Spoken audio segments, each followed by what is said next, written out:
After the storm, summer after freshman year. The day of Mommy's operation to remove the cancer, Poppy and I sat in the waiting room and held our breath.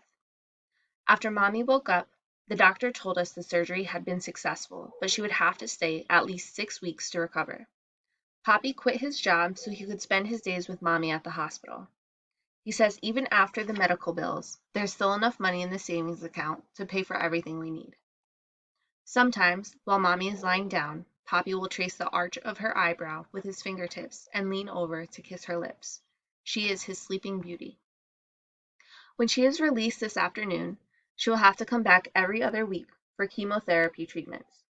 On those days, Poppy will be the one to bring her and take her home. But today, it's just me here, keeping her company. Poppy's gone to Mexico to buy her a special gift we saw at the Mercado, a blue linen dress embroidered with dozens of calla lilies, their white petals folded demurely as if in prayer, and all around them hundreds of turtle doves.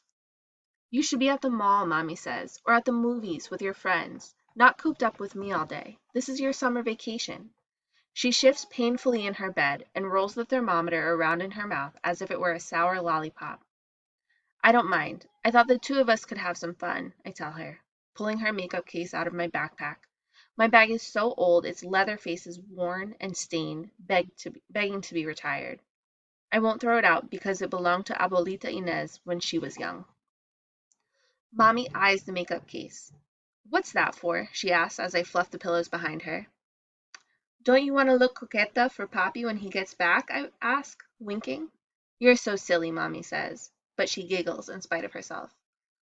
Como bandidas, we rifle through her makeup case. We choose a lipstick, a small container of face powder, and blush, all in soft, subdued colors.